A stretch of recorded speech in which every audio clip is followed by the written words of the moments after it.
Assalamualaikum warahmatullahi wabarakatuh. Alhamdulillah wassalatu wassalamu ala Rasulillah wa ala alihi wa ashabihi wa mawalah amma ba'd.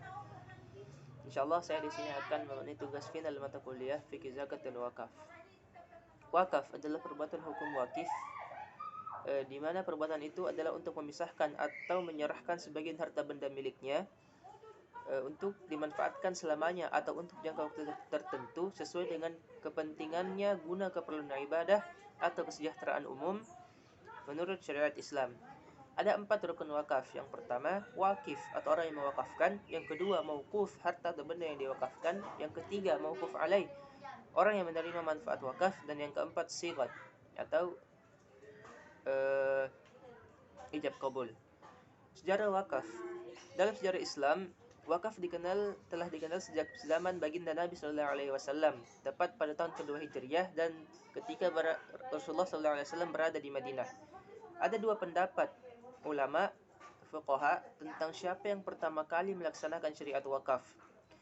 Pendapat pertama yaitu adalah pendapat ulama mengatakan bahwa yang pertama kali melaksanakan wakaf adalah Rasulullah Sallallahu Alaihi Wasallam, di mana contohnya adalah tanah yang dimiliki oleh Nabi diwakafkan untuk dibangunkan masjid.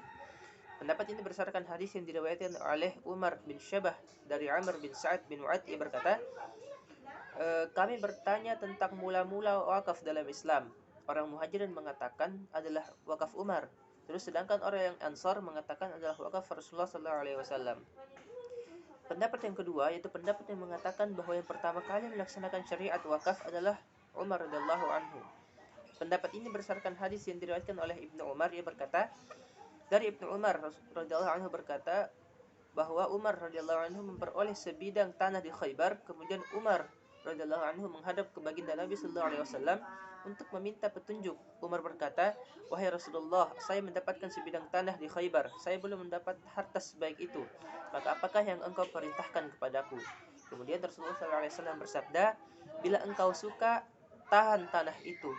Engkau sedekahkan hasilnya, jangan dijual, jangan dihibahkan dan jangan diwariskan." Ibnu Umar berkata, Umar mensedekahkan hasil pengelolaan tanah itu kepada orang-orang fakir, kaum kerabat, hamba sahaya, orang-orang fisabilillah, ibnu sabil dan tamu, dan tidak dilarang bagi orang yang mengelola atau nazir wakaf makan dari hasilnya dengan cara yang baik atau memberi makan orang lain dengan tidak bermaksud menumpuk harta. Hadis riwayat Muslim.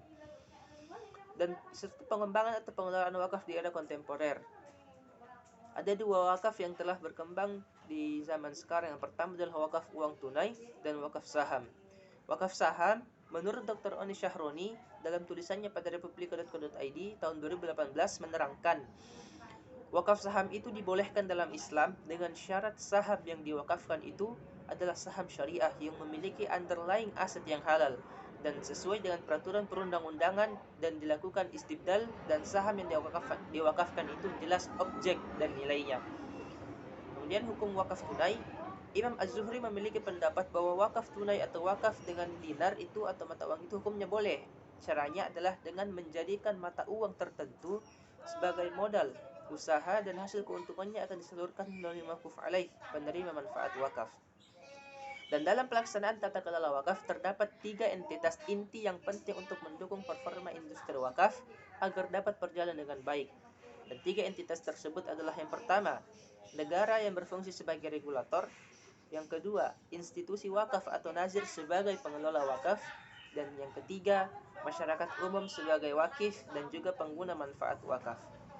Dan regulasi wakaf di Indonesia adalah setelah Indonesia merdeka, regulasi wakaf semakin berkembang positif dengan keluarnya peraturan Departemen Agama pada tahun 1953 tentang prosedur pemberian tanah wakaf, yang kemudian diatur kembali oleh Surat Edaran Departemen Agama tahun 56. Kemudian diterbitkannya Undang-Undang Nomor 5 tahun 60 tentang peraturan dasar pokok-pokok agraria.